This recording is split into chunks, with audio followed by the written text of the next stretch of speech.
Ciao ragazzi. Hi everybody and welcome to the story of La Nozze di Figaro, the Marriage of Figaro. You see, it was this story that changed my life and made me want to become an opera singer. It was this story, though, that changed thousands and thousands of people's lives. Now, let me introduce myself. My name is Mark Llewelyn Evans. I'm an opera singer and I am the founder of ABC of Opera, the Academy of Barmy Composers, where anybody can. Now, this story isn't rusty or dusty. It's passionate, it's crazy, it's bonkers. There's people dressing up, there's people hiding. It's crazy. It's time to sit back and enjoy the story of La Nozze di Figaro. So, here we are. Welsh National Opera and ABC of Opera come together. Well, Welsh National Opera was set about in 1944. Now, what was happening in 1944? Go on, have a think. Yep, you got it. It was coming to the end of the war. So, up in the valleys of Wales, a school teacher, a baker, and a miner came together and they decided to get everybody to sing and tell stories, and they created the Welsh National Opera. But in 2016, ABC of Opera was born. I wanted to tell people the story of the great composers and the things that they had to overcome to create their music. The opera that rocked the world. So here's the deal. The story behind this opera was wild. The original play, you see, was banned, actually stopped from being performed for being too rude, too rebellious. It made fun of the rich people and the powerful bosses, and the servants, the lower class, the lower status people, got won over everybody, and they became the stars of the show. That wasn't allowed in the old days. But the opera version, Mozart and his mate, Lorenzo dal Ponte, they rewrote it in secret, snuck it past the emperor, and got the Queen of France, Marie Antoinette, to pay for the opera, and boom! The next thing, it was on the stage.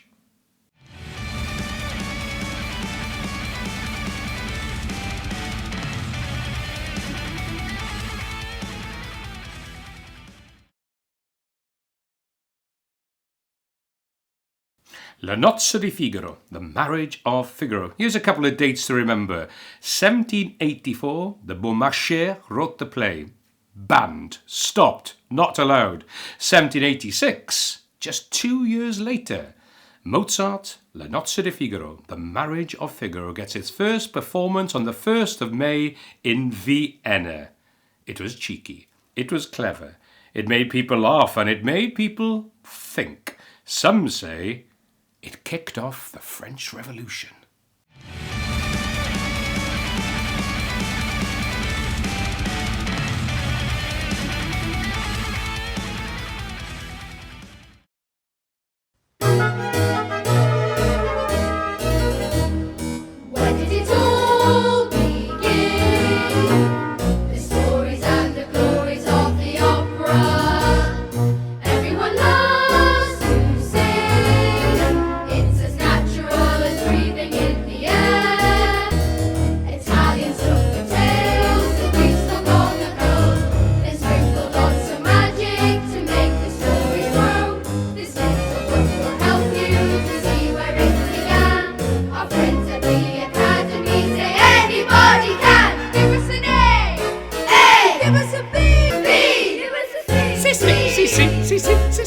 Give me a C!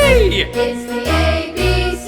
The what? The ABC. The what? The ABC of Opera. Oh, bravo! So, the Academy of Barmy Composers. What is that? Well, an academy is a school. Yeah, you can go to a football academy, a rugby academy, you know what I mean. Barmy. Well, bonkers, in other words. Yeah, I'm a bit like that. It means, a bit crazy, a bit silly, a bit like any teacher that's brilliant should be a bit bonkers. Have a look around the room.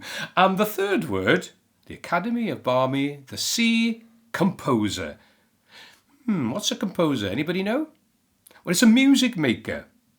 Like Ed Sheeran or Taylor Swift, they're the ones who actually put all the notes together and create the music. Like the guy we're about to meet. Mozart. And today's composer, he's called Amadeus, in fact Wolfgang Amadeus Mozart. But we tend to call him Windy Wolfie. ABC of Opera, Academy of Barmy Composers, we know what that means. Oh yeah, by the way, we believe anybody can. And you're about to find out why. Here we go, let's meet the man himself, Windy Wolfie, better known as Mozart. And here are 5 funny facts about him. He loved to fart, and he wrote funny, farty songs. He was composing by the age of 5. He wrote Twinkle Twinkle Little Star and turned it into 12 variations. He was the rock star of his day and wrote over 600 works.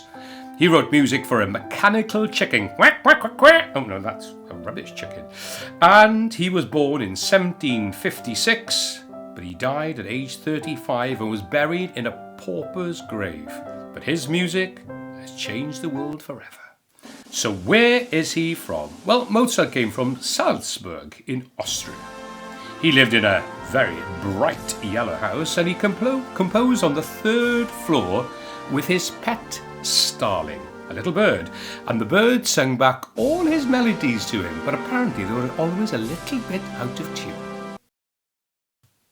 But the opera story that we're about to learn about is not set in Austria, or London, or Cardiff. It is set in Spain. The Marriage of Figaro is set in Seville, in Spain, just like the opera Carmen, Spain. Sun, secrets, and sizzling drama. So where does all the action happen? Everything happens at the fancy mansion of Count Almaviva. He's rich, he's powerful, and he's about to get very embarrassed because, do you know what? He can't behave with the ladies. Time to listen to the overture. The overture is the music that comes right at the start before any of the big singing or anything starts. Mozart wrote the overture in just 2 days before the opening night. Listen carefully. Can you hear all the mischief, the tension? Close your eyes. Imagine what kind of day is about to unfold in Seville.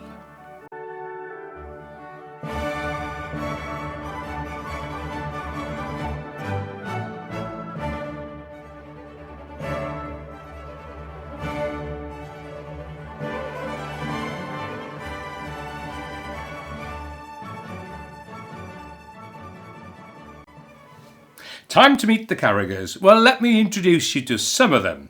Now, on the far left, you're going to meet Marcellina. Now, this is tricky. She's the housemaid, the housekeeper, that's the word I wanted. Figaro now owes her money, and if he can't pay her back, he has to marry her. That's a tricky one. Next in line is Cherubino, a 14-year-old lovesick page. The home ones are all over the place. Do you know what I mean, kids? Next, we've got the Countess. Elegant, but heartbroken. A husband has eyes for all the other ladies. Then there's the Count. Rich, powerful, and a little bit creepy. You see, he wants Susanna, the Countess's servant, all for himself. Then there's Figaro. He's smart, he's clever, he's madly in love with Susanna. And he plans to outwit his boss. And last, on the end, is Susanna, the bride. Clever, quick, and the real hero of the Marriage of Figaro. So, are you keeping up? Well, let me catch up with this silly little rhyme. Figaro's wedding, what a show. A count with power, a bride to be. A wedding day that's far from free. A lovesick teen, a mum in disguise. And a plot so wild, it'll boggle your eyes. Swaps, tricks, and notes at night. By morning, someone's in a fright. But love wins out. Just wait and see. In Mozart's madcap symphony. So let's hear some of their music. First up, Figaro, playful and proud.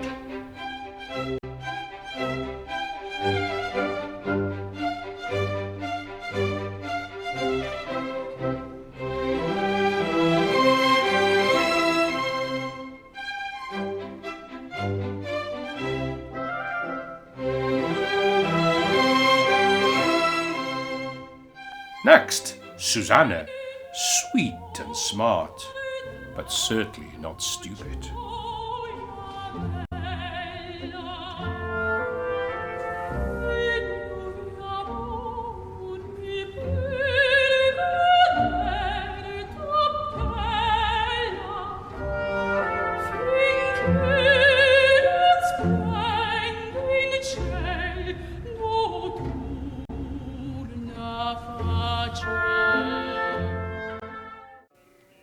Next, the Count, bold, arrogant, and obsessed with la bella donna, the beautiful ladies.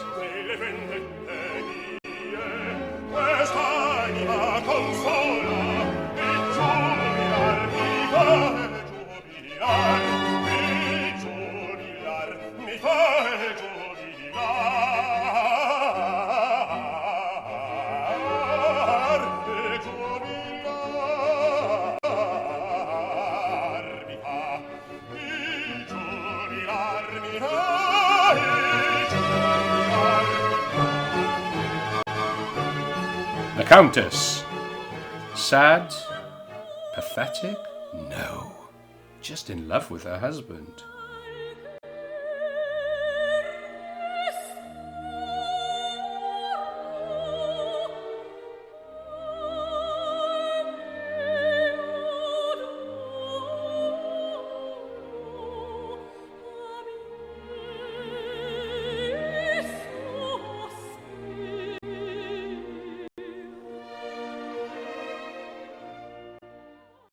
Marcellina. Dramatic, yes.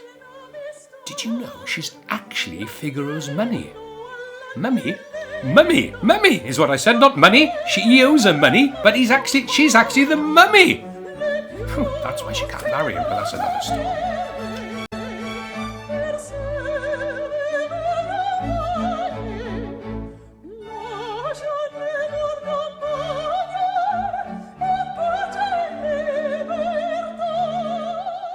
I need to rewind a minute and go back to the beginning. You see, after the overture, we see the curtain rise and there is Figaro and he's measuring his new room.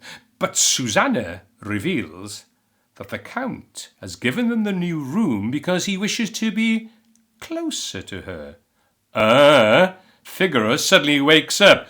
Dong, dong, she says. Look, like, has the penny dropped? We've been given this new bedroom because the Count wants to pop in to see me. So you're going to start watching this opera from Act 2. Act 1 is some of the drama, but Act 2 starts in the Countess's bedroom. She's heartbroken. She wants her husband to love her again. Listen to the music. Listen to that instrument. Do you know what it's called? It's called a clarinet. And it was a brand new instrument at the time. Mozart loved it.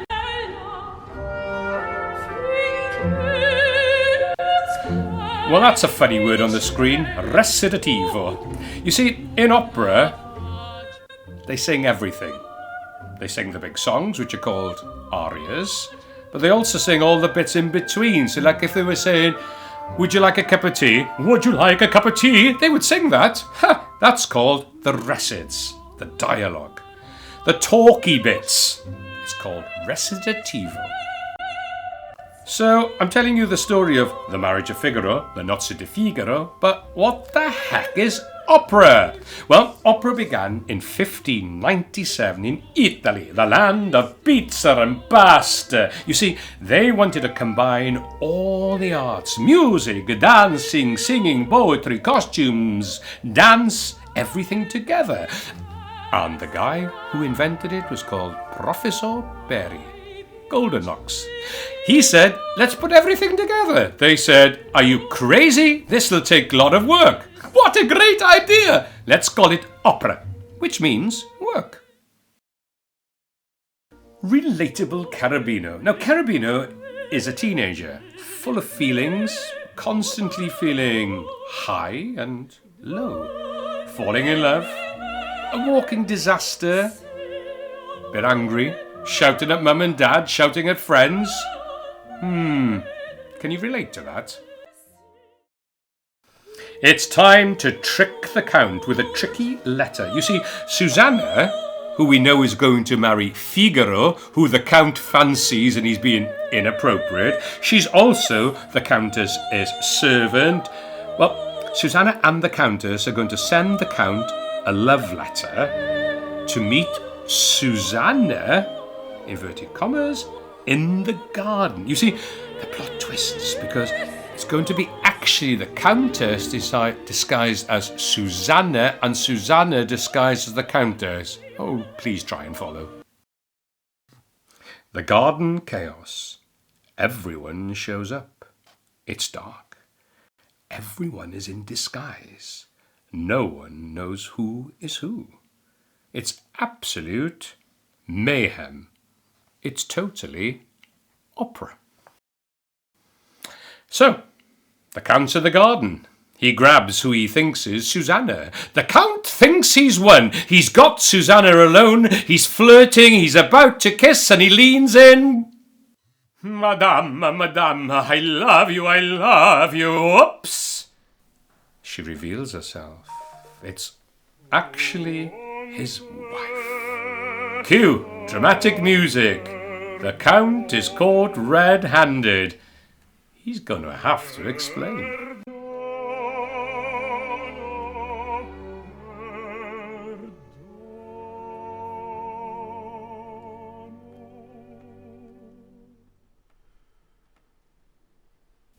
Forgiveness and a moral.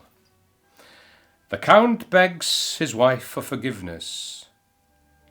The Countess forgives him.